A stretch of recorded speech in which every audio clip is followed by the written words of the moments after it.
E bora lá. Gente, então, boa noite a todos, sejam bem-vindos. Hoje nós vamos aí para a terceira aula dessa matéria, Hebreus e Epístolas Gerais. Só para relembrar vocês o que a gente está estudando.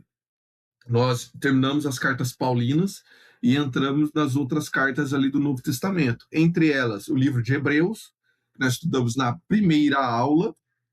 Depois, nós estudamos na aula passada o livro de Tiago. E hoje nós entraremos em primeira e segunda Pedro, tá? O livro de primeira e segunda Pedro. Semana que vem a gente vai entrar primeira, segunda, terceira João e Judas e fazer a nossa prova e encerrar mais uma matéria, tá? Então semana que vem é semana de prova que a gente vai encerrar a matéria e provavelmente ou 27 ou dia 3 será o início do Apocalipse. Nós vamos entrar na matéria escatologia para estudar ali o livro de Apocalipse. Tá ok? Irmã Débora, boa noite, seja muito bem-vinda. Só estou fazendo aqui uma retrospecção da nossa aula, tá? Meus irmãos, aqui então, hoje, qual que é a proposta? A gente estudar os dois livros do apóstolo Pedro, e nesse primeiro capítulo aqui a gente vai ver quem foi Pedro, qual que é a autoria de ambas as epístolas, qual que é a data que elas foram escritas. Nós vamos ver também hoje aqui quais os critérios da canonicidade. Vocês lembram que em Hebreus a gente falou sobre isso, em Tiago a gente falou sobre isso. Qual que é a dificuldade que aconteceu para a aceitação da segunda epístola de Pedro no cânon? No terceiro capítulo a gente vai ver ali já a segunda carta de Pedro, o que levou o apóstolo Pedro a escrever a segunda carta, e finalmente, no quarto e último capítulo, nós vamos falar sobre a teologia da carta de Pedro, tá? É isso que a gente tem reservado para hoje. Qualquer dúvida que vocês tiverem, por favor, podem me perguntar, pode me parar aqui, tá? Então, primeiro ponto, a vida e a obra do apóstolo Pedro. Quem que é Pedro? Pedro é quem escreveu essa carta, e ele é um apóstolo, ou seja, ele é um discípulo, um apóstolo de Jesus Cristo. Irmãos, as epístolas de Pedro é um registro dos momentos mais difíceis. Olha isso. As cartas de Pedro, quando você lê, né, essas cartas de Pedro, é um dos registros dos momentos mais difíceis enfrentados pela igreja primitiva. Devido ao quê, pastor? Devido às perseguições promovidas pelo Império Romano e a presença também de falsos mestres que trazem motivação aos cristãos para permanecerem fiéis à graça e ao conhecimento de Jesus. Ou seja, quando Pedro vai escrever a sua carta, a igreja estava sofrendo com dois inimigos. Um inimigo do lado de fora, que era Roma, e outro inimigo do lado de dentro, que eram os falsos mestres. Olha só que interessante. A igreja estava sofrendo ambas as partes. A igreja estava sofrendo tanto no externo quanto no interno. E o apóstolo Pedro vai escrever a sua carta justamente para encorajar, para motivar esses cristãos a permanecerem fiéis sobre a graça e o conhecimento de Jesus. Então, quando vocês estiverem na igreja e lerem ali a carta de primeiro ou segunda Pedro, é Pedro, quem que é Pedro? O apóstolo Pedro escrevendo para uma igreja que está sendo perseguida por Roma, que está sofrendo perseguição ativa de Roma e também está sofrendo internamente com falsos mestres. E, irmãos, falando agora um pouco sobre a vida de Pedro, Pedro, ele é um personagem tanto quanto intrigante do Novo Testamento, porque ele é um dos principais apóstolos de Cristo, é um dos mais velhos também. Pedro, só para os irmãos ter uma ideia, né? Ele passa ao menos 3 fases conturbadas da sua vida no ministério de Jesus. Primeiro, Pedro ele era impulsivo.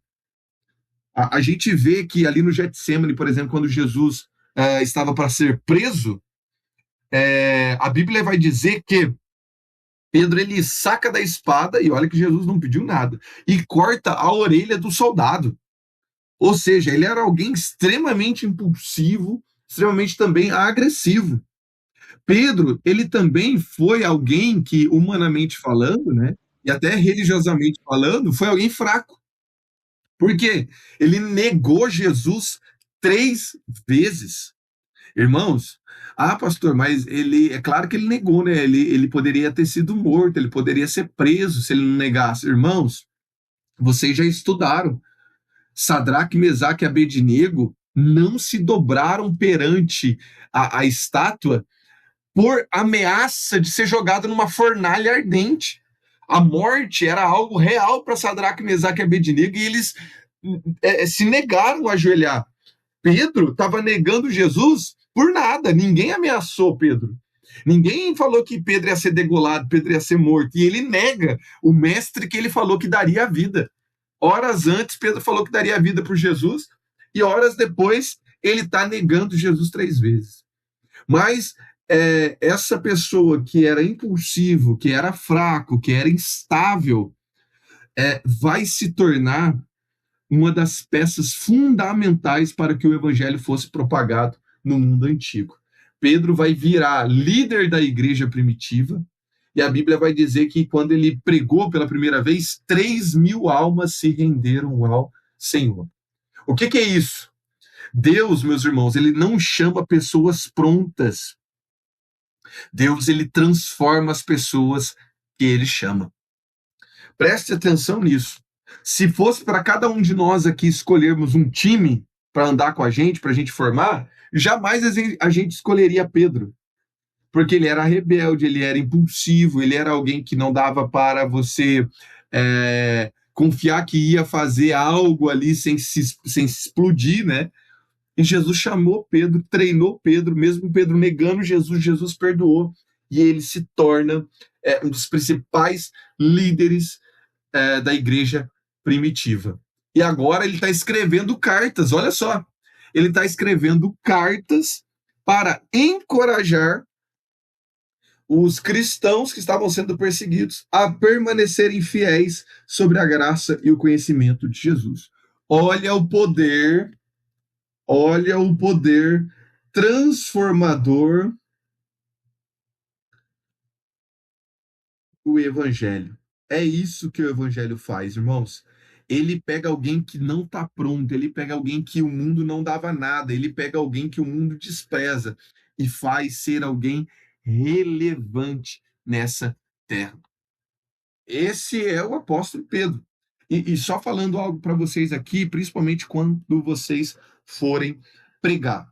Irmãos, quando vocês forem pregar ali Mateus, Marcos, Lucas e João, Mateus, Marcos, Lucas e João é a narrativa do quê? Vocês já estudaram? Da história de quem? De Jesus. Nesse contexto de Mateus, Marcos, Lucas e João, aqueles a qual Jesus chama, eles são ali, eles são tidos, né? O nome, o cargo deles é de discípulos. Então, preste atenção nisso aqui, enquanto eu estou falando da narrativa da história de Jesus, sendo eles Mateus, Marcos, Lucas e João, se eu estiver pregando em qualquer um desses livros aqui, e eu vou falar de Pedro, e eu vou falar de João, e eu vou falar de André, e eu vou falar de Felipe, e se por um acaso da minha mensagem eu vou falar de Judas, eu vou ali falar de Tiago, qualquer um deles, eu tenho que me referir a cada um deles como discípulos. Por quê, professor? Porque eu estou falando da narrativa da história de Jesus. Enquanto Jesus esteve nessa terra, os 12 eram discípulos. A partir de João, o próximo livro, né, é o livro de Atos. A palavra já fala Atos, né, de atitudes. Atos O que aconteceu? Atos de quem? Dos apóstolos. Ou seja, os discípulos só se tornam apóstolos em Atos, no livro de Atos, quando Jesus é assunto aos céus. Ou seja, quando Jesus foi assunto aos céus, quando ele parte dessa terra e vai assunto aos céus, ele, entre aspas, forma os seus discípulos. E a partir de agora, quem eu chamava de discípulo, agora eu chamo de apóstolo. Por que eu estou ensinando vocês? Eu estou pregando a palavra de Deus. Eu estou pregando Atos capítulo 12, a prisão de Pedro. É errado eu, quando eu estiver pregando, falar assim: e aí, meus irmãos, o discípulo Pedro estava preso. É errado. Por quê? Porque eu estou pregando em Atos dos Apóstolos, e em Atos dos Apóstolos, eles não são mais discípulos, eles são, obviamente, apóstolos. Quando eu for pregar em algum versículo da carta de Pedro, é errado eu falar assim: irmãos, abra a sua Bíblia no livro do discípulo Pedro, capítulo 2. É errado, porque ele só é discípulo quando eles estão nesses 4 livros aqui, ó: Mateus, Marcos, Lucas e João. A partir de Atos dos Apóstolos, entre aspas, eles se formam e se tornam apóstolos de Cristo. Ok? Então tem uma diferença. Enquanto Pedro era discípulo, ele erra, ele falha, ele é uma pessoa explosiva, ele é uma pessoa que não dá para, entre aspas, se confiar. O próprio Jesus disse isso, né? Jesus fala assim: olha, não foi carne e sangue que te revelou, mas foi o próprio Deus. Minutos depois, Jesus está falando: afasta-se de mim, Satanás. Olha só, o próprio Cristo não estava confiando no seu discípulo, tá? E isso aqui, meus irmãos, é algo muito, muito importante de vocês terem isso na mente de vocês. Quando que a vida dele muda? Lá em João capítulo 21. Antes de Jesus ser assunto aos céus, dentro de uma casa, a Bíblia vai dizer que Jesus batiza eles com o Espírito Santo. E a partir desse momento, eles deixam de ser discípulos, se tornam apóstolos e já não são mais os mesmos. Aí você vai ver que Pedro já muda a postura, você vai ver que João muda a postura. Por quê? O batismo com o Espírito Santo é a mudança de caráter. O batismo com o Espírito Santo é a mudança de caráter. Então, a partir desse livro, não são mais discípulos, mas todos são apóstolos transformados, e quem fez isso, esse papel de transformação, é o Espírito Santo de Deus. Por isso, se alguém vem, bate no peito, fala que é batizado com o Espírito Santo, mas tem atitudes desequilibradas, atitudes que as reprovam como alguém que tem o Espírito Santo de Deus, quer dizer que aquela pessoa não é batizada com o Espírito Santo de Deus. Se aquela pessoa não é batizada com o Espírito Santo de Deus, ela não tem parte na salvação, e ela é uma pessoa que está na igreja, mas não é salva em Cristo Jesus. Olha a gravidade disso que eu estou falando para vocês, tá? O perigo da gente estar na igreja, mas não estar em Cristo, tá? Então, voltando aqui, só um pouco da vida aí do apóstolo Pedro. Como eu disse aqui, Pedro, ele era pescador, foi chamado por Deus enquanto ele pescava. O nome dele, de origem, é Simão, tá? Simão é uma variante da palavra grega Simeão.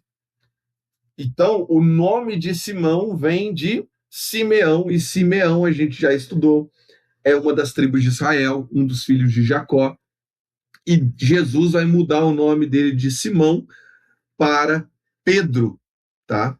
Pedro, que foi apelidado depois aí de Cefas, que significa rocha, por Jesus, tá? Então, Jesus, ele vai dar o nome de Simão para Cefas. Em aramaico, Cefas significa rocha. Em grego, isso significa Petros, tá? Ou seja, Simão, depois Cefas e depois Pedro.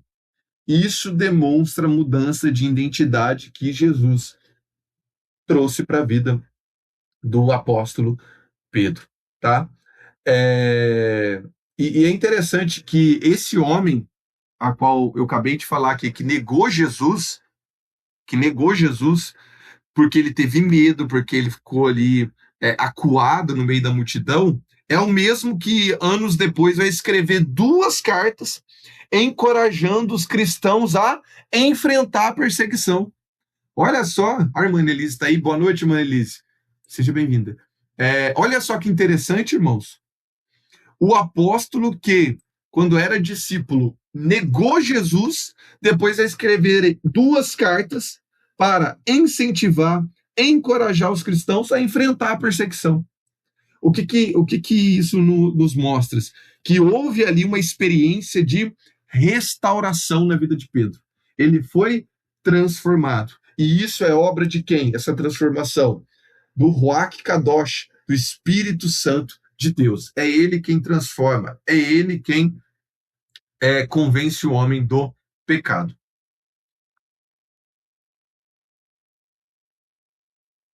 Ok, vamos lá. Caminhando aqui, ainda falando sobre a questão aí da carta, né, da obra, a autoria da primeira epístola. Irmãos, a introdução da primeira epístola, da primeira carta de Pedro, traz a evidência que o autor do livro é exatamente Pedro, o apóstolo do Senhor Jesus. Então, quando você lê a introdução da primeira carta, você já vê que foi Pedro mesmo que escreveu, tá? Mas a segunda carta que ele escreveu já é totalmente diferente da primeira. Mas, pastor, o que é diferente da primeira? O estilo literário, a forma como que foi escrito, o vocabulário é diferente, a escrita é mais sofisticada. E sabe, só para vocês entenderem o que aconteceu aqui, tá? O que aconteceu aqui é a mesma coisa. Depois eu entro nas datas aqui. É a mesma coisa disso aqui, ó. É, por exemplo, eu chego para o Juliano e falo assim: Ô Juliano, escreve uma carta para mim, fazendo favor. Aí o Juliano vai lá e eu vou narrando a história e o Juliano vai escrevendo. Aí no final da história o Juliano coloca assim: ó, essa carta foi redigida pelo pastor João Henrique. Eu narrei a história, mas quem escreveu a história foi o Juliano. E o Juliano, ele pode ter ouvido aquilo que eu falei e transcrito isso de uma linguagem e de uma maneira diferente daquilo que eu falei. É o mesmo conteúdo? Sim, mas de uma forma mais sofisticada, né? Ele falou: nossa, o pastor ele falou algumas coisas aqui, mas eu vou deixar isso aqui mais sofisticado. E aí ele escreve de uma maneira diferente. Por conta disso, meus irmãos, quase, depois, mais tarde, a gente vai ver na nossa aula, quase que a segunda carta de Pedro não entra na nossa Bíblia. Justamente pela diferença entre a segunda e a primeira epístola. É muito diferente, tá? Não sei se já repararam isso quando vocês leram as cartas, tá? Ah, pastor, mas qual que é a explicação? A explicação é exatamente a que eu dei para vocês. A gente acredita que Pedro, quando ele foi escrever essa segunda carta, ele usou ali a ajuda de uma pessoa, né? De um escriba, de um secretário, igual Paulo, por exemplo. Tem algumas cartas que não foi Paulo que escreveu. Ele chamou alguém para escrever por ele, né? E isso era comum na época, tá? Isso era comum na época. Ou vice-versa, né?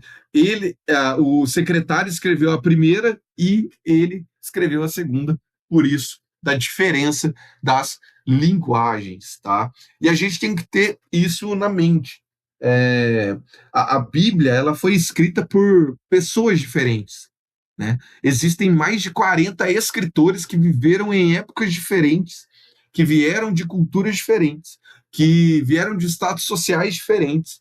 E como que a gente pode falar que a Bíblia, então, é inspirada por Deus se foram escritas, né, por várias pessoas. Porque a gente sabe que, por mais que tenhamos mais de 40 autores, ela foi inspirada por Deus. Existe uma unidade na escritura, ou seja, tudo se completa, tudo se converge, e nós temos a autoridade aí apostólica sobre os textos. Então, por mais que foi Pedro, Silvano, enfim, o seu escriba que escreveu, tem as palavras do apóstolo Pedro, tá? Tem as palavras do apóstolo Pedro. E avançando aqui sobre as datas, a primeira epístola, ela foi escrita no início do ano 60 depois de Cristo, em um momento caracterizado de transição política, em que a igreja vivia um certo momento de tranquilidade social. Ou seja, irmãos, a primeira carta de Pedro foi de 60 depois de Cristo, já a segunda carta foi de 64 a 68. E de 64 a 68 foi onde a igreja sofreu uma severa perseguição. E Pedro, meus irmãos, ele morreu perto dessa data aí de 68 depois de Cristo, tá? Existe um livro, não sei se vocês já leram eles, Livro dos Mártires, que conta a história de como cada apóstolo ele morreu. E a tradição vai dizer que Pedro, ao ser crucificado, né, ele teve a morte de crucifixão. Quando colocaram ele na cruz, ele falou assim: olha, invertam essa cruz, coloquem ela de cabeça para baixo, porque eu não sou digno de morrer como meu Senhor. Isso não está na Bíblia, tá? Isso está em livros e também contido na tradição da igreja, ok? A gente tem livros históricos que falam sobre isso, mas isso não está na Bíblia. E o apóstolo Pedro, ele morre na perseguição em que Nero estava perseguindo a igreja. Irmãos, Nero foi um perseguidor ferrenho dos cristãos, tá? A Bíblia vai dizer que a história vai dizer que Nero usava os cristãos como poste de luz para iluminar a cidade à noite. Eles colocavam os cristãos no poste e ateava fogo com querosene, e os cristãos ficavam ali a noite inteira pegando fogo, iluminando a cidade. Fora que eles levavam os cristãos no Coliseu para dar aos leões, para entretenimento ali do povo, tá? Enfim, é uma história bem pesada ali. E o homem é interessante, né? O homem que negou Jesus morreu por ele, né? Ele dá a sua vida para Jesus depois de alguns anos. E local da escrita, né? Vamos falar um pouco sobre essa questão. A gente não tem, irmãos, um local exato, né? Ou conclusivas aí da onde que foi escrito as cartas do apóstolo Pedro. Mas nós sabemos o destinatário dessas cartas, né? Pedro, ele endereçou as suas epístolas a grupos heterogêneos de cristãos formados por judeus e gentios residentes na localidade de Ponto da Galácia, Capadócia, Ásia e Bitínia. Ou seja, Pedro, ele escreve para cristãos que estavam espalhados pela Ásia, por essas cidades aí, que é onde é a atual Turquia hoje em dia, tá? E é interessante que esses cristãos aí, eles eram chamados de peregrinos, né, ou estrangeiros. E Pedro, ele vai usar exatamente essa linguagem para falar dos cristãos, que nós temos dupla cidadania, né, do céu e da terra. E isso é algo muito interessante, porque os cristãos estavam sendo perseguidos. E por estarem sendo perseguidos, eles estavam saindo aí adoidados, mudando de cidade, se afastando ao máximo de Jerusalém, que era onde vinha uma perseguição maior de Roma também. Só que, olha a preocupação dos apóstolos. Se a igreja é em Jerusalém, se as outras igrejas ali circunvizinhas a Jerusalém, O povo está se espalhando para longe. Como que a gente vai manter esse povo alimentado da palavra? Como que a gente vai manter esse povo crente, né? Vamos usar esse termo aqui. Irmão, só através dessas cartas mesmo, tá? Então, olha a dificuldade do apóstolo de manter a igreja de pé. Ele tem que cuidar da perseguição de Roma, que é uma perseguição física, e cuidar também dos falsos ensinamentos no meio da igreja, que era algo que acontecia muito nessa época, tá? Nessa época havia muitos falsos mestres dentro das igrejas. E aí, já avançando aqui, nós entramos na canonicidade dessas cartas do apóstolo Pedro. Eu já falei aqui outrora e volto a repetir. O que é canonicidade ou o processo de canonização?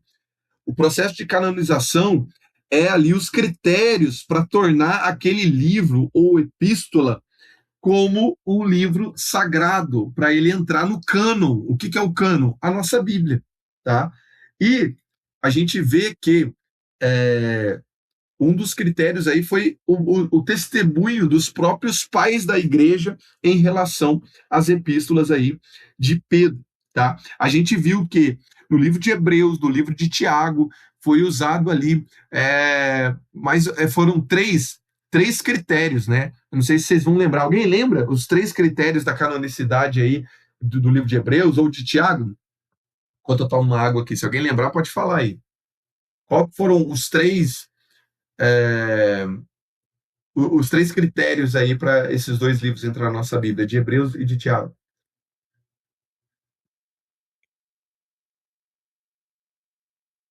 Já tomei água, hein? Não, ninguém? Ó, esse cair na prova semana que vem, quero só ver, hein?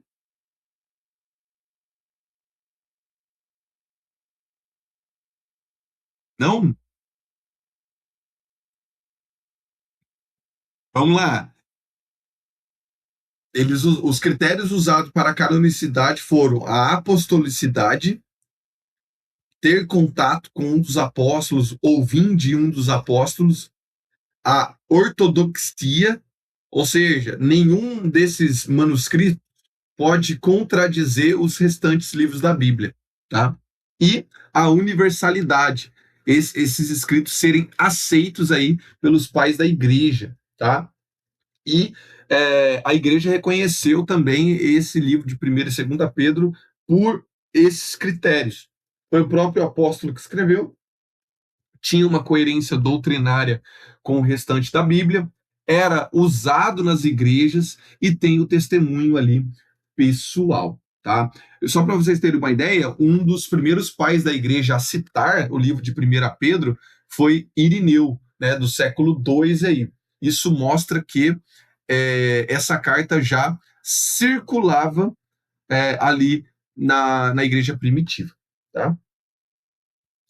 E aí, avançando, a gente tem o testemunho histórico dos pais da igreja, né? Esses pais da igreja é quem sucedeu os apóstolos, tá? A gente vai estudar muito sobre os pais da igreja depois do livro de Apocalipse, tá? Que é a próxima matéria. Da próxima matéria é Apocalipse, e depois a gente vai estudar a história da igreja. E esses pais da igreja, né, que eram os sucessores aí dos apóstolos, eles começaram a usar as cartas dos apóstolos, né? E Irineu foi quem glória, explicitamente vai falar sobre a carta do apóstolo Paulo, tá? Então, é, esses pais da igreja usavam esses recortes, essas cartas, como palavra de Deus ali nas suas igrejas. E só para vocês terem uma ideia, eles citavam muito, mas muito essas cartas, tá? Só para vocês terem uma ideia, assim, a gente quando estuda, a gente vê ali como que a Bíblia foi escrita lá naquela matéria Introdução Bíblica. Se todas as Bíblias hoje desaparecessem da Terra, a gente conseguiria reconstruir quase todo o Novo Testamento apenas com as citações desses homens. Então, por exemplo, sumiu todas as Bíblias do mundo. Sumiu tudo. Se a gente pegar só o conteúdo histórico dos pais da igreja, o tanto que eles citavam a Bíblia, ou melhor, né? O tanto que eles citavam ali as cartas dos apóstolos, só com as citações deles já dá para a gente remontar o Novo Testamento de tanto que eles usavam essa esses textos, né? Eles eram muito utilizados na igreja ali no primeiro e segundo século, tá? Os pais da igreja usavam demais os textos sagrados, ok? E conteúdo e objetivo dessas cartas, tá? Irmãos, Pedro, ele vai tratar de dois grandes problemas que estavam acontecendo na igreja. Então, quando ele escreve a primeira carta, 60 depois de Cristo, havia dois problemas que estavam ali definhando a igreja. Opa. Deixa eu só voltar aqui e aí eu já passo. Primeiro problema, perseguição externa. Então, Roma estava vindo de uma forma ferrenha, perseguindo eles, e os falsos mestres internos. Os grandes dois dilemas e problemas. Então, ele tinha os inimigos do lado de fora e uma corrupção dentro da igreja. E isso mostra, né, que até hoje nós vivemos com esses dois inimigos, né? O mundo tentando cercar a igreja, o mundo tentando vencer a igreja, o mundo tentando corromper as nossas ovelhas, né, com valores que são fora ali daquilo que nós acreditamos, e nós temos também falsos mestres dentro da igreja pregoando coisas que não são bíblicas, né? E isso, infelizmente, é algo que nós vivemos até hoje. Uma das coisas que Pedro vai falar na sua carta é sobre a genuína graça de Deus. O tema central da primeira carta de Pedro é a genuína e abundante graça de Deus na vida de seus fiéis. Independente das circunstâncias e perseguições, a graça de Deus, ela se manifesta. Então, na primeira carta, isso aí você pode notar, tá? Objetivo principal ou o tema central da primeira epístola de Pedro é falar sobre a graça de Deus, a graça genuína de Deus, tá? É interessante que se tem uma verdadeira graça, uma graça genuína, é porque também tem uma falsa graça. É porque também existe uma falsa graça. E como que é essa falsa graça? Ela fala que você pode viver, por exemplo, como você quiser, que Deus entende você, que Deus é amor e por ele ser amor, ele aceita tudo, a todos e de qualquer forma. Isso aí, irmãos, é um perigo. É a falsa graça. O apóstolo Paulo, ele vai falar lá em Gálatas, capítulo 5, que nós fomos, 5:13, nós fomos chamados para a liberdade, mas a gente não pode usar a liberdade, ou seja, a gente não pode usar a graça para dar ocasião à carne, para fazer aquilo que a gente quer. A graça de Deus não é um cartão ilimitado que eu posso usar, gastar, fazer o que eu quiser e depois passar o cartão e pagar a conta. Não existe isso. Isso aí é uma falsa graça. A graça verdadeira, ela vai produzir em nós, irmãos, transformação. Você vai ser alguém santo, ela vai provocar na gente santidade, perseverança. A gente tem que entender que alguém que alcançou a graça de Deus, essa pessoa ela é diferente. Ela não vive para suas vontades, ela não vive para os seus desejos. Se alguém fala que tem a graça de Deus, que é um salvo, que está na igreja, mas faz as coisas erradas de forma deliberada, que não tem temor a Deus, não tem como falar que essa pessoa foi alcançada pela graça, porque a graça ela é transformadora. A pessoa não consegue ser mais a mesma. A mesma. E aí eu faço uma pergunta para você, meus alunos. A graça de Deus, ela mudou a forma como você vive? Você é uma pessoa diferente? Você é uma pessoa transformada? Ou você é a mesma pessoa de antes de Jesus?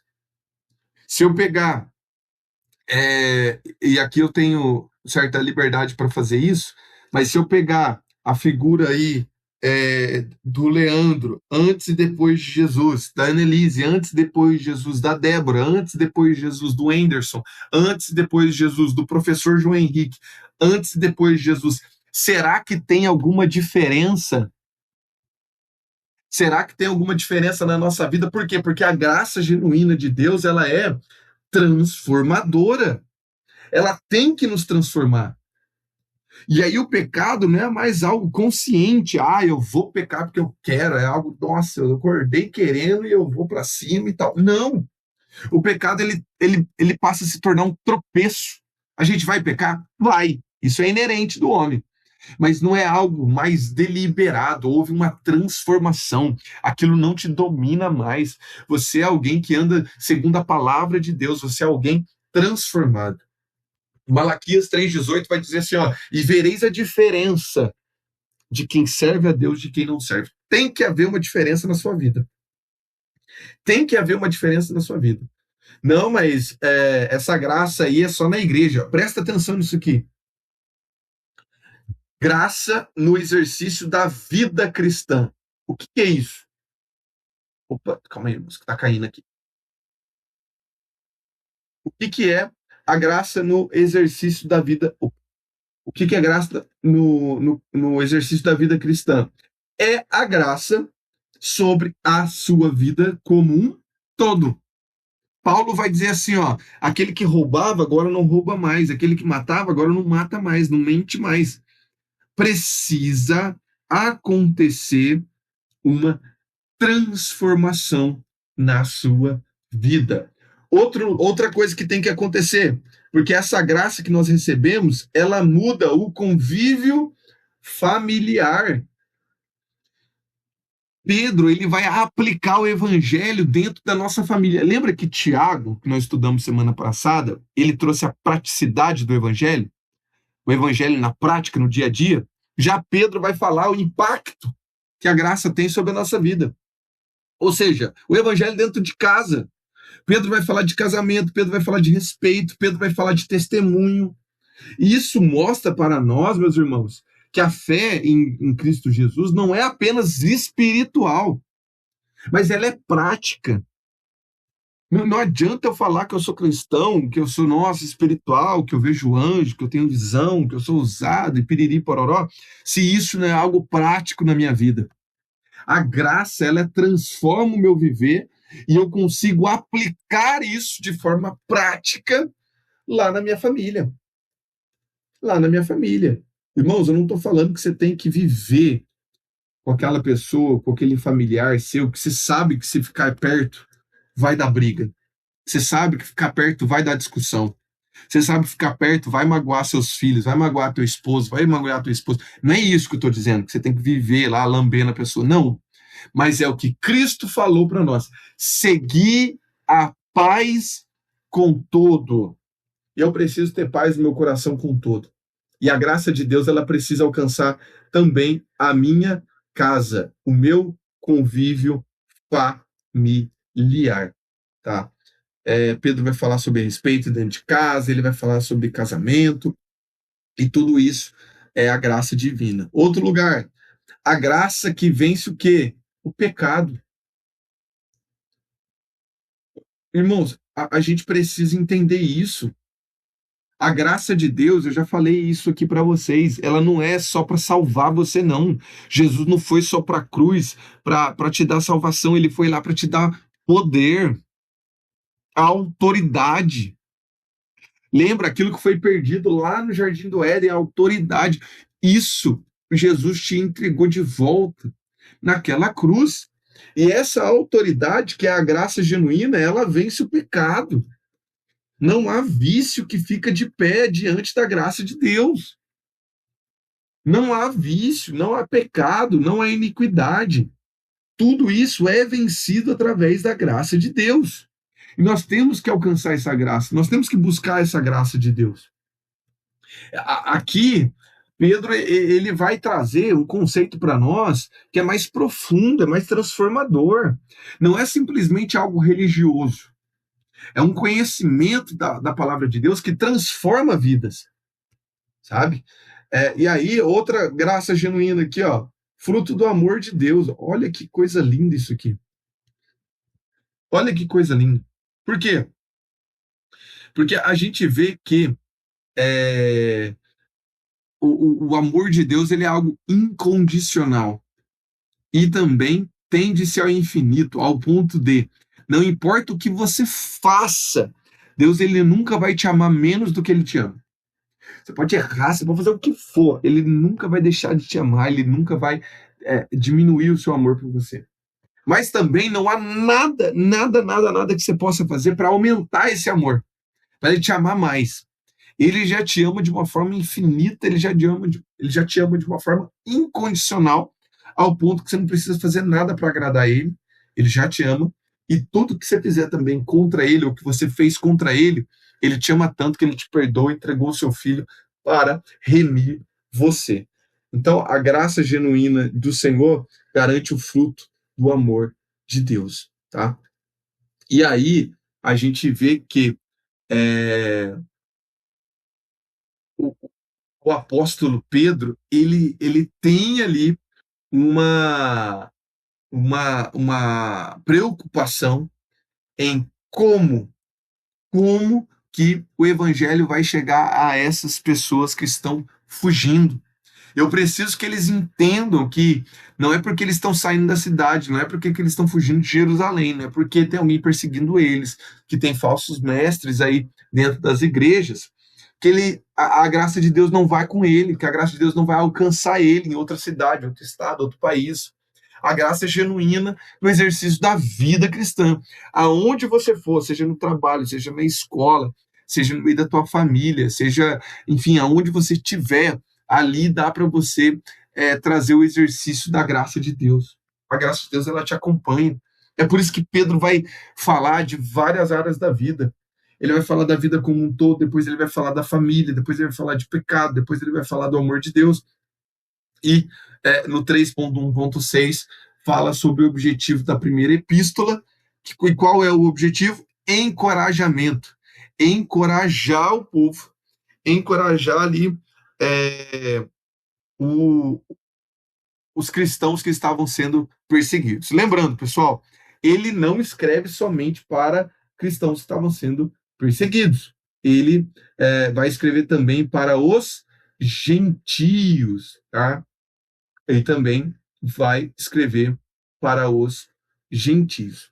Irmãos, uma coisa que Pedro também vai falar na sua carta, deixa eu só ver qual versículo que é aqui,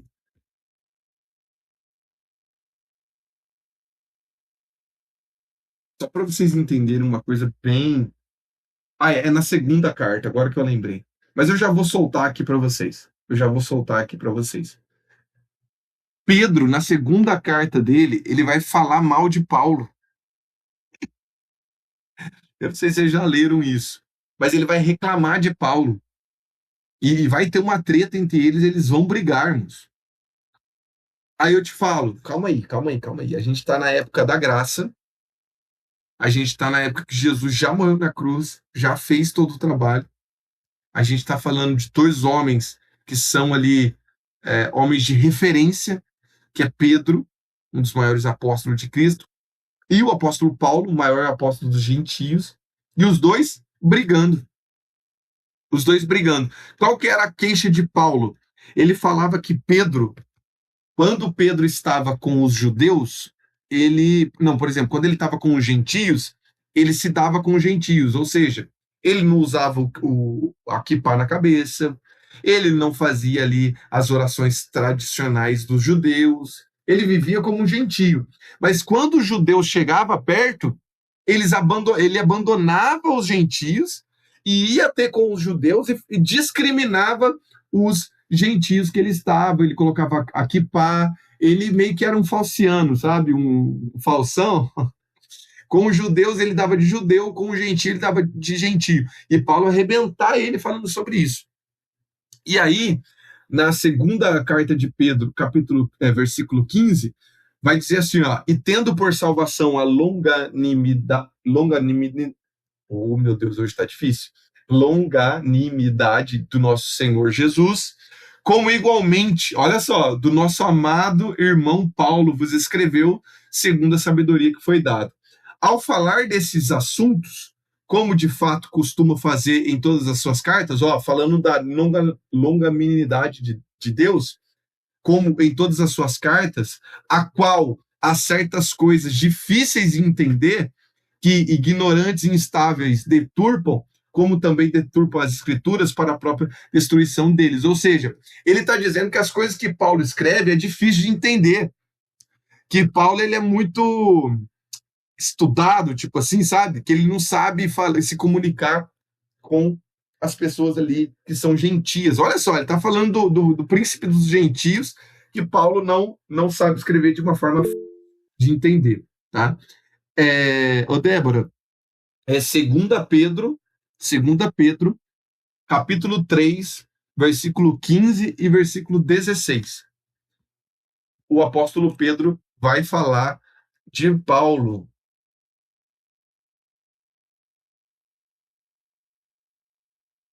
E o texto em que o apóstolo Paulo ele fala do apóstolo Pedro já é Gálatas, capítulo 2, versículo 11 a 14. Então ele ficava de briguinha por carta, sabe, de indiretinha.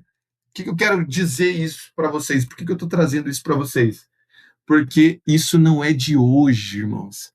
Colocar indiretinha no status do Instagram, colocar indiretinha no status do WhatsApp, fazer esse tipo de situação, não é de hoje. Pedro e Paulo faziam isso nas suas cartas. Olha o que Paulo vai falar. Quando, porém, Cefas, que é Pedro, veio a Antioquia, resistir-lhe na cara. Olha só, resistir ele na cara dura, porque ele era culpado. Quando vi que não andava retamente conforme a verdade do evangelho, olha a chamada de Paulo em cima de Pedro. E disse que Pedro, na presença de todos, você é judeu, mas vive como gentio e não como judeu. Como então quer forçar os gentios a viverem como judeu? Irmão, olha a trucada que Paulo deu em Pedro. Tá? Então, houve essa troca de farpa entre os dois. E o que eu quero dizer isso para vocês? Que isso acontece. Até mesmo entre os apóstolos, usado por Cristo, usado pelo Espírito Santo de Deus, que curava, que ressuscitava mortos, que fazia acontecer, irmãos. Esse tipo de situação de briguinha, de ciúminho e tal, houve até dentro dos apóstolos. Tá? Só tomar minha água aqui.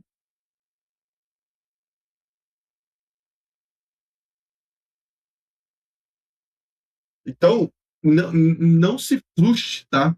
Ah, eu vou sair da igreja porque estão mandando indiretinha pra mim, estão fazendo fofoquinha, estão fazendo intriga. Irmão, isso aí é velho. Desde quando a igreja existe, tem isso, tá? Tem isso. Mas, pastor, e como que acaba a história? Acaba os dois fazendo a missão e juntos, vencendo ali, é, vencendo ali a carreira do evangelho, tá? Vai vencendo a carreira do evangelho. Deixa eu ver se eu acho outro texto aqui.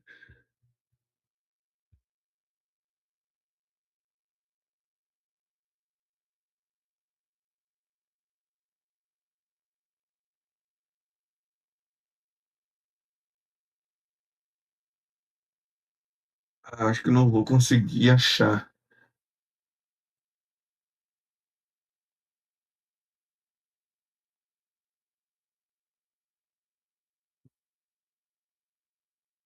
É, eu acho que eu não consegui achar aqui. Mas é isso que eu queria passar para vocês, tá? Irmãos, eu vou chamar o nosso intervalo aqui agora. Por quê? Porque depois disso aqui que eu já passei para vocês, a gente vai entrar no conteúdo já da segunda carta de Pedro. Então, a primeira carta de Pedro, basicamente, é tudo isso que a gente falou aqui, sobre graça de Deus, em que aspecto? Na minha vida cristã, no convívio da minha família, a graça que me ajuda a vencer o pecado, os frutos do amor. Esses são os objetivos da primeira carta de Pedro, tá? Por alguém que tá, por uma igreja que estava sendo perseguida, para uma igreja que estava sofrendo com falsos mestres, ou seja, sofrendo tanto dentro quanto fora da igreja, ok? Depois do intervalo, a gente vai estudar a segunda carta de Pedro, tá? São cartas pequenas, então é mais rápido da gente estudar, tá bom? Então, eu vou dar o intervalo aí, 15 minutinhos para vocês irem no banheiro, vocês tomarem uma água, e eu mando um novo link lá no grupo para vocês, tá? Se tiver dúvida, anota aí, voltando do intervalo, a gente tira essas dúvidas. Amém? Já voltamos.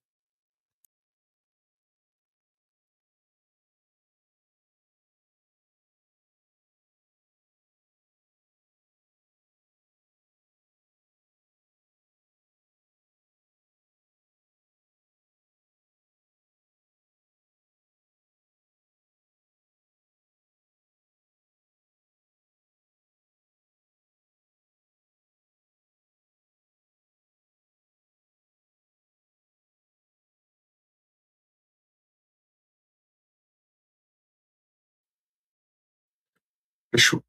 Pessoal, então antes do intervalo, nós estudamos a primeira carta de Pedro e agora nós vamos entrar na segunda carta, tá?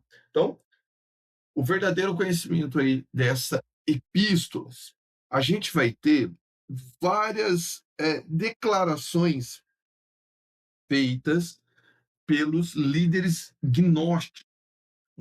Um dos inimigos da igreja, meus irmãos, ali do primeiro século, da igreja primitiva, era esses falsos mestres que eles exigiam, né, um combate apologético. Só para contextualizar para vocês, apologético ou ai, como que é a palavra? É, ou apologeta, né? É alguém que defende a fé. Então, por exemplo, se eu falar assim, o Juliano é um apologeta, isso significa que ele é alguém que vai para debate defender a nossa fé. E esses falsos mestres, eles direto, eles estavam em conflito com o, os apóstolos. Por quê, meus irmãos? Por quê? Eu vou dar um exemplo. Pedro, ele ia lá e ensinava que a salvação era através de Cristo. Aí vinha um serzinho ali que falava assim, no meio da igreja para todo mundo: não é através de Cristo, não, é através da deusa Afrodite. Ou seja, colocava no meio da igreja dúvida. Os gnósticos, por exemplo, não acreditavam que Deus era uma pessoa. É isso mesmo, a apologeta protestante, ô Juliano. É você. Eles não acreditavam que Deus era um ser, eles acreditavam que Deus ele era uma energia, né? E a segunda epístola do apóstolo Pedro é exatamente combatendo essas pessoas, esses falsos mestres, que eles eram muitas vezes gananciosos, manipuladores, libertinos, e qual que era a pregação deles? Uma liberdade espiritual. E essa liberdade espiritual que eles vendiam levava a pessoa a ter uma vida moralmente corrompida.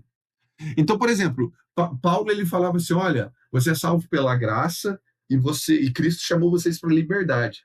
Mas toda liberdade ela traz consigo uma responsabilidade. Então, não é porque você é salvo pela graça que você pode sair fazendo o que você quer. E esses malfeitores aqui, esses falsos mestres, querendo usar a palavra de Deus para basear os seus pecados, eles falavam assim: não, não é isso que eles estão falando, não. Eles, irmãos, distorciam a graça de Deus. Eles faziam a relativização do pecado. Eles falaram: não é assim, não, você pode fazer assim, você pode pecar assim, porque se Jesus morreu na cruz para te perdoar, é porque já era, foi tudo perdoado, você pode fazer o que você quiser. E eles também prometiam, isso nem acontece nos dias de hoje, né? Mas eles prometiam prosperidade fácil. Eles prometiam que as pessoas iam ganhar dinheiro de forma fácil através do evangelho. Então, olha o perigo e olha a problemática que o apóstolo Pedro tinha aí como plano de fundo para escrever a sua segunda carta. Tá? E aí, o que ele vai trazer? Né? Ele vai falar sobre o verdadeiro conhecimento de quem é Cristo, ou seja, Cristo, ele é o Filho de Deus. Eles vão falar sobre a natureza, né? E a revelação aí da natureza dos falsos mestres, que esses falsos mestres foram levantados pelo próprio inimigo, pelo próprio diabo. E também vão falar um pouco sobre a garantia da volta de Jesus. Porque eles falavam, olha, Jesus vai voltar. Isso aí é tema da próxima matéria, né? Mas Jesus ele vai voltar. E vocês têm que estar preparados. Essa era a pregação. E aí, esses falsos mestres falavam assim: olha, Jesus prometeu voltar, mas nada está acontecendo. Ou seja, o apóstolo Pedro vai escrever na sua segunda carta, meio que explicando que Deus não está atrasado, que Deus ele está esticando o tempo para que mais pessoas se arrependam e mais pessoas sejam salvas. Então, entende que Pedro ele tem que ficar explicando ali um beabá para quem já é crente, só que está caindo aí nessas armadilhas dos falsos mestres. Então ele vai ter que escrever essa segunda carta, escrever ali o beabá do evangelho de novo contra esses falsos mestres, tá? E aí, falando um pouco de teologia, né, no quesito de as teologias das cartas de Pedro, Pedro ele vai tratar ali de alguns assuntos, tá? Que são teológicos também. Ah, pastor, por que você está falando de teologia de Pedro? É que, por exemplo, irmãos, lembra as cartas de Paulo? Existem as cartas de Paulo, como a gente estudou, que foram escritas na prisão. Existem as cartas de Paulo que foram escritas ali para falar de teologia. Lembra a carta de Gálatas, a carta de Romanos, que fala sobre teologia mesmo, que são cartas doutrinárias. Tem as cartas de Paulo que são pastorais. Lembra das cartas pastorais de Paulo? Tem as cartas pessoais. Então, existe ali um teor teológico. Pedro não escreveu tudo isso de carta. Pedro escreveu uma só. E dentro, uma não, né? Duas cartas. E dentro dessas duas cartas ele falou sobre tudo. E também sobre doutrina e também sobre teologia. E quais são os assuntos que Pedro tratou nas suas cartas sobre teologia? Então, Pedro, ele fala sobre a ressurreição de Cristo. Pedro fala que é para a gente ter esperança nas perseguições, é para a gente se manter firme, mesmo morrendo pelo evangelho ali, o povo que estava sendo perseguido, porque Jesus iria voltar. Ele vai estimular os crentes a serem fiéis a Deus. E se eles estão morrendo por causa de Cristo e crendo em Cristo, eles também vão ressuscitar da mesma forma que Cristo ressuscitou. Ou seja, a teologia de Pedro é de sofrimento, ou seja, vocês estão sendo passando por perseguições e sofrimento, mas haverá galardão para vocês. A teologia dele fala da ressurreição, que a cada um que morreu, que foi um mártir, morreu pela causa de Cristo, eles também seriam ressurretos. E a esperança, né? Essa é a tríade da teologia de Pedro. O sofrimento, ressurreição e a esperança em Cristo. Ou seja, o sofrimento cristão nunca é o capítulo final da história. Cristo vai ressuscitar todos aqueles que morreram em seu nome e haverá o arrebatamento da igreja, né? O apóstolo Pedro ele fala sobre o arrebatamento da igreja.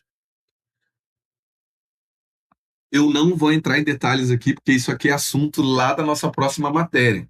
Mas a ressurreição de Cristo é um assunto que inaugura a doutrina escatológica da primeira carta de Pedro. Isso é porque o autor ele desenvolve a sua teologia focada na esperança futura, apesar da existência de lutas, perseguições e sofrimento. Sabe o que Pedro ele vai... Imagina assim, ó, Pedro ele fala assim, nossa, eu vou ter que escrever uma carta para encorajar os cristãos que estão sendo mortos, que estão sendo perseguidos, que essas famílias estão sendo todas mortas. Como que eu vou fazer isso? Como que eu vou trazer ali... como que eu vou trazer ânimo para quem está sofrendo, quem está sendo perseguido? Eu só consigo trazer ânimo para quem está sofrendo, eu só consigo trazer ânimo para quem está sendo perseguido se eu falar do futuro, se eu falar do que vai acontecer ainda. E qual é a única mensagem que eu consigo falar trazendo esperança para o povo? o arrebatamento da igreja, que Jesus ele vai voltar. E que quando ele voltar, ele vai enxugar a lágrima de todos aqueles que choraram, que prantearam. Que no céu não haverá dor, não haverá tristeza, não haverá rancor, né? Então, Pedro, ele traça esse caminho teológico, ele traça tudo isso que eu falei para vocês aí da teologia presente nas epístolas dele, para fazer com que as pessoas entendessem que haverá dias melhores, que Jesus ele voltaria.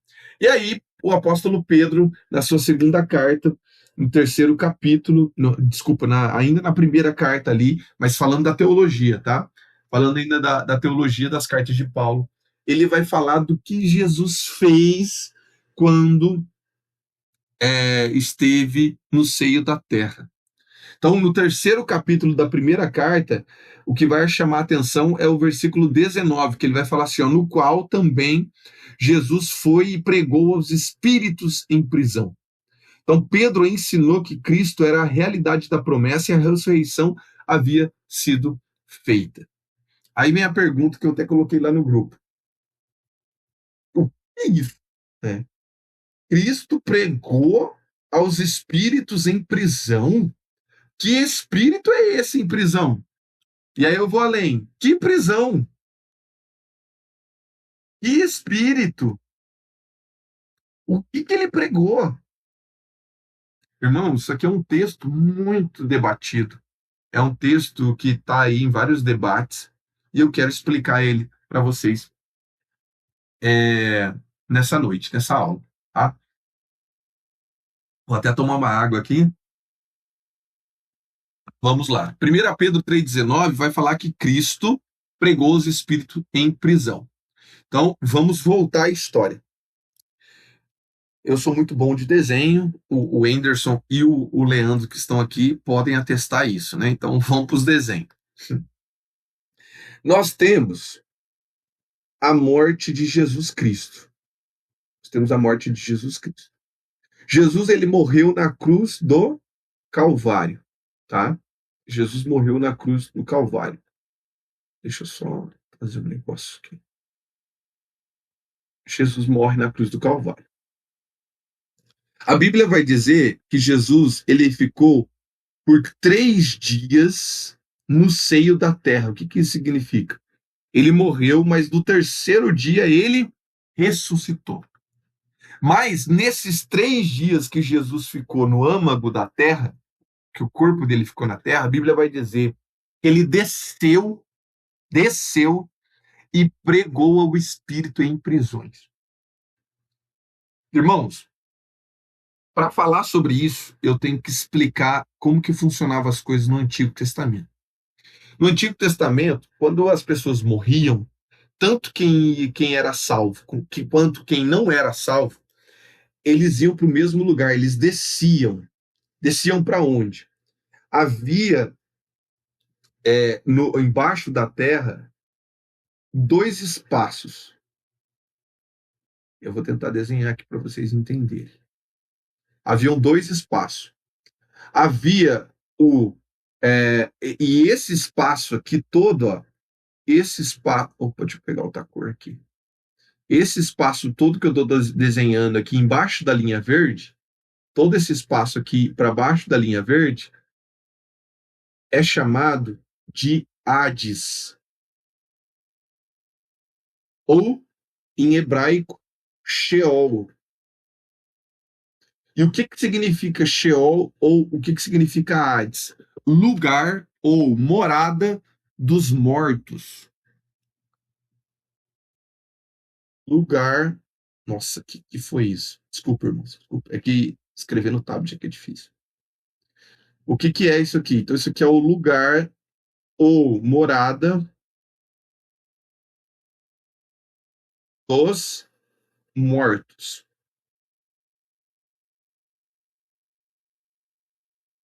Mortos. Então, qualquer pessoa que morria no Antigo Testamento ia para baixo. Ia para o lugar dos mortos. Nesse lugar dos mortos havia 2 divisões. Essa divisão aqui é chamado de...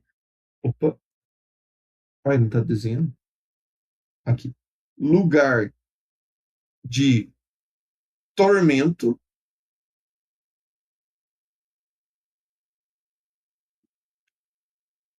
E existia um outro lugar que era chamado de seio de Abraão.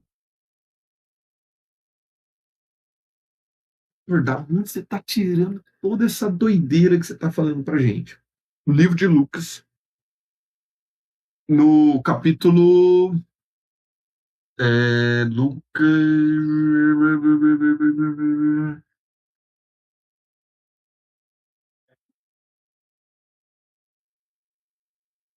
Lucas capítulo 16. Lucas 16, 19.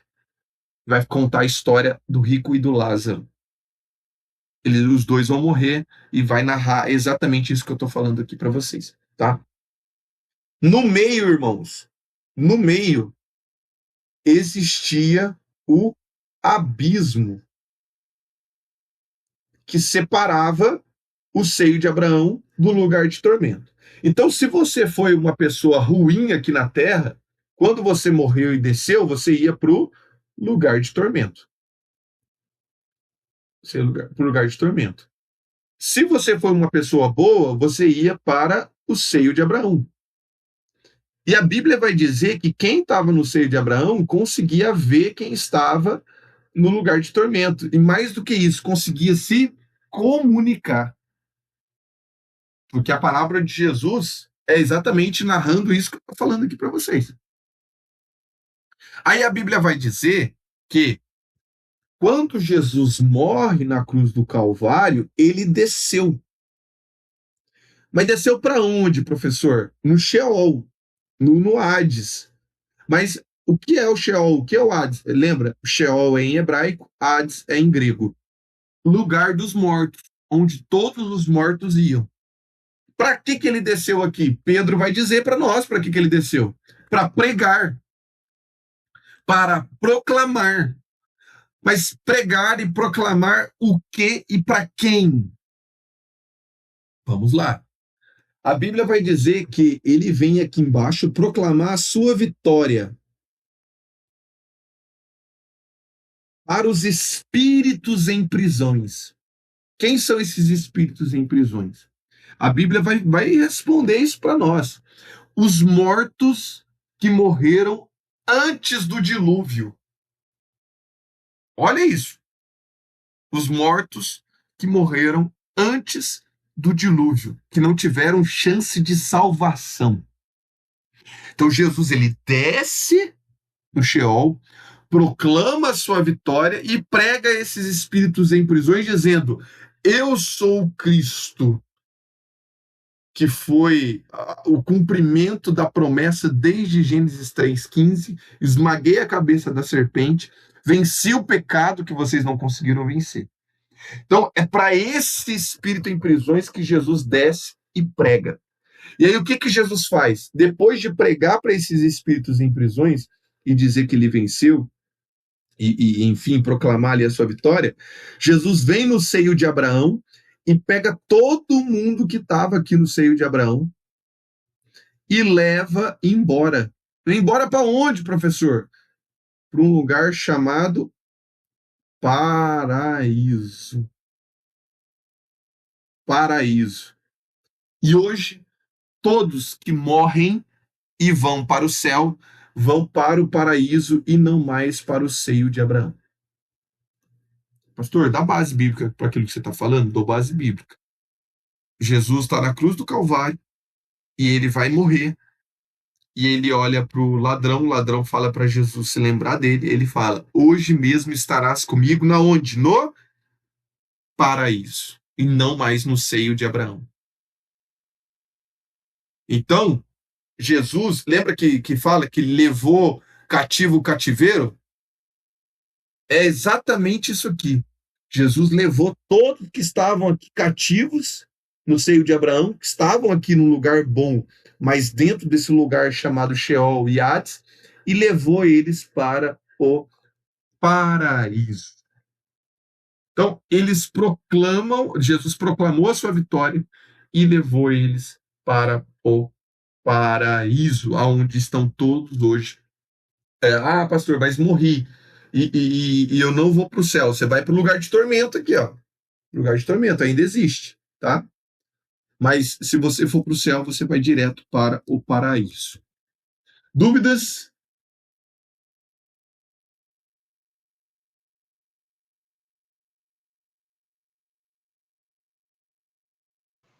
Não? Até o momento não, professor. Tranquilo? Então tá bom, hein? Vamos lá. Deixa eu só ver se tem alguém. Não. Isso aqui. Então, é, é isso que acontece em 1 Pedro ali, que a gente, enfim, fez ali a leitura sobre o texto, e aí eu estou explicando para vocês como que isso funciona, tá? A descida e tudo que acontece, explicando essa passagem para vocês, tá bom? Eu vou ter que voltar aqui, então essa imagem vai sumir. Continuando, Pedro vai falar sobre a graça de Deus, como a gente já conversou. A convivência de Pedro com Jesus deu a este apóstolo uma compreensão muito distinta e clara de quem realmente era Cristo. Ou seja, para Pedro, o mestre não era meramente a segunda pessoa da Trindade, mas a expressão real de Deus entre os homens. Irmãos, Pedro, ele conviveu com Jesus, comeu com Jesus, chorou com Jesus, ficou 3 anos e meio lado a lado com Jesus, andou sobre as águas com Jesus, viu Jesus ressuscitar, viu Jesus fazer milagres, viu Jesus ser transfigurado. Pedro viu Moisés, Pedro viu Elias por andar com Jesus. E mais do que isso, ele viu Jesus sendo ressuscitado. Por isso, Pedro, na sua carta, ele não vai escrever algo intelectual, algo igual ele fala de Paulo, né, que é difícil de compreender, mas ele vai escrever algo experiencial, não sei nem se existe essa palavra, tá? Algo de experiência, para você provar Jesus, para você ver quem é Jesus, de você experimentar Jesus. Pedro, ele vai um pouco mais profundo, né? Justamente de um homem que viveu todos esses momentos aí com Jesus, tá? E na segunda carta dele, ele também vai sustentar a fé dos cristãos em meio às dificuldades, às perseguições, e aí ele vai trazer alguns pontos também teológicos, conforme a gente está falando aqui, tá? Vamos lá, inspiração bíblica. Na segunda epístola, ele vai apresentar uma teologia semelhante à do apóstolo Paulo, olha só. Porém, Pedro, em virtude das problemáticas que envolviam seus leitores, ele vai lapidar alguns assuntos, os quais não tinham sido trabalhados de forma específicas em outras obras do Novo Testamento, por exemplo, a doutrina da inspiração da doutrina. Em nenhum outro texto bíblico a gente vai ver um apóstolo falar sobre a inspiração da Bíblia. E Pedro, ele vai declarar de forma fundamental, dizendo assim, ó, que os homens falaram da parte de Deus movidos pelo Espírito Santo. Então, é Pedro quem vai falar que todo aquele que escreveu ali algum texto bíblico foi inspirado, foi movido pelo Espírito Santo de Deus. É ele que vai estabelecer a doutrina da inspiração da Bíblia Sagrada. A Bíblia Sagrada não foi escrita por Deus, ela foi inspirada por Deus. Ou seja, ela pode até ter sido escrita por homens, mas ela é uma inspiração divina. É Deus falando através de homens. Através de homens. Isso é algo extraordinário e isso é algo que a gente tem que ter latente na nossa vida. Pedro vai falar da transfiguração. É óbvio que ele ia falar, né, sobre isso. Da transformação espiritual e visível que confirmou a glória de Jesus como Filho de Deus, que é o que ele vai ver lá nos evangelhos que estão sendo citados aí, e vai falar que esse Jesus é o Messias prometido e fartamente anunciado de Moisés. Ou seja, Pedro vai falar meio que assim, gente, eu vi Jesus, eu vi ele sendo transfigurado, eu vi ele conversando com Moisés, eu vi ele conversando com Elias, e esse Jesus, ele é quem diz que ele é, né? Ele é o Messias, ele é aquele que nós estamos aguardando. Então, o apóstolo Pedro, ele é a testemunha ocular que Jesus é o Filho de Deus, que Jesus é superior a Moisés e a Elias, ou seja, superior à lei e aos profetas, e que Jesus é o cumprimento da lei dos profetas. Isso aqui é interessante demais, porque ele vai abordar na sua carta a superioridade de Cristo perante Moisés, igual o autor de Hebreus, que a gente estudou, e também a superioridade de Cristo sobre os profetas, tá? Os profetas, e isso é algo extraordinário, tá? Porque Pedro ele vai pegar bases que Paulo não falou, que Tiago não falou, que João não falou, que outros escritores ali do Novo Testamento não abordaram, e vai abordar sem medo de ser feliz, né? Ele vai trazer novas doutrinas baseado na sua experiência pessoal com Jesus. Não por revelação, mas por experiência pessoal dele com Cristo. Outro assunto que ele vai tratar também na sua carta é entre aspas, a demora da segunda vinda de Cristo.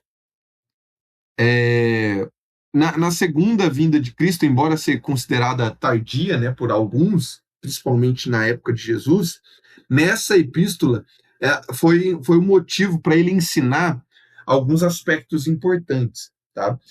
Primeiro, para Deus, um dia é como 1000 anos, e 1000 anos é como um dia. Ou seja, isso aqui não é matemática, isso aqui é teologia. Tá? Deus ele não está preso no nosso tempo.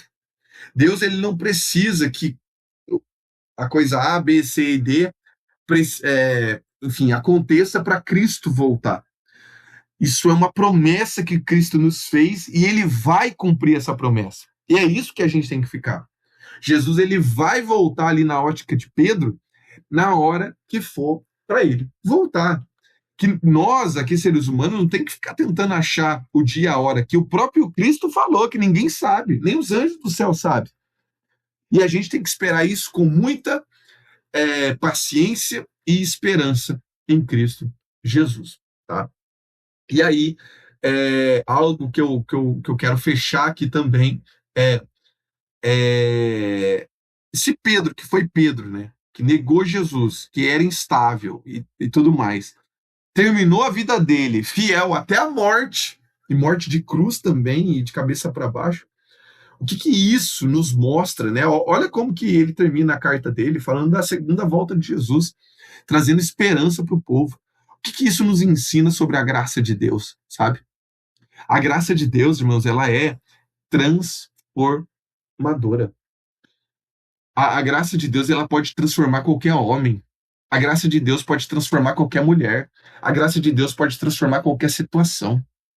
Não devemos, de forma alguma, duvidar do poder da graça de Deus. Essa graça, irmãos, essa graça é a graça redentora que pegou eu, cheio de pecado, você, cheio de pecado. A graça nos justificou, nos santificou, nos moldou, nos transformou e hoje nós sentamos na mesa de Cristo porque essa graça fez uma grande obra na nossa vida. E é essa mesma graça poderosa que sustenta a gente em meio às lutas e às batalhas e também vai nos preparar para a eternidade com Cristo Jesus. As cartas de Pedro, elas são diretas, objetivas, são pequenas, são cartas curtas comparadas de Paulo, por exemplo, mas elas reacendem em nós uma chama que Jesus ele foi, mas ele vai voltar. Nós devemos permanecer fiéis a Cristo, que a graça de Jesus ela é transformadora, não é só salvadora, ela é transformadora e que nós temos que permanecer fiéis a Cristo. Fiéis a Cristo, tá? Esses são os resumos aí da carta de Paulo. Essa é a nossa aula de hoje, meus irmãos. Terminei aí 10 minutinhos mais cedo, mas eu consegui passar toda a temática do livro de Primeira e Segunda Pedro para vocês. E agora eu queria abrir para perguntas, né? Alguém tem alguma dúvida? Alguém tem alguma pergunta? Alguém quer falar alguma coisa? Quer comentar alguma coisa sobre as cartas de Pedro? Eu sei que a carta de Pedro ela não é tão doutrinária e profunda como as de Paulo, por exemplo, mas a carta de Pedro ela é carregada de algo que as cartas de Paulo não têm, que é a autenticidade de alguém que viu Jesus, que viveu com Jesus. Quando você lê as cartas de Pedro, não sei se vocês já leram, mas você sente algo diferente, sabe? Você sente algo diferente. Não é alguém que está falando de Jesus, que conheceu Jesus porque viu na esquina. É de alguém que esteve ao lado de Jesus. Tem um peso diferente as cartas de Pedro, tá? Meus irmãos, a aula de hoje que era proposto para nós estudarmos é isso, tá? Semana que vem, preste atenção, dia 20, nós vamos estudar a primeira, segunda, terceira João. É super curto, tá?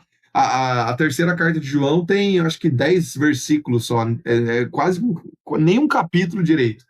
Então é bem rápido. E a gente vai estudar a carta de Judas, ok? A gente vai estudar a carta de Judas e fazer também a nossa prova. Então, semana que vem tem prova. E na outra semana, dia 27, provavelmente, nós vamos iniciar a matéria nova, escatologia. Nós vamos entrar ali. Travou para vocês também? Opa, eu tô te ouvindo. Ixi, Aqui travou. estão me ouvindo, meus irmãos? Então foco lá no professor, então. Estão me ouvindo? Irmãos?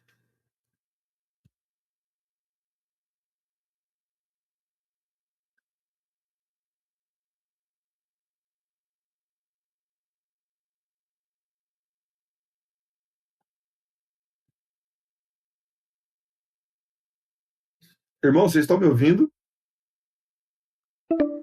Estão me ouvindo?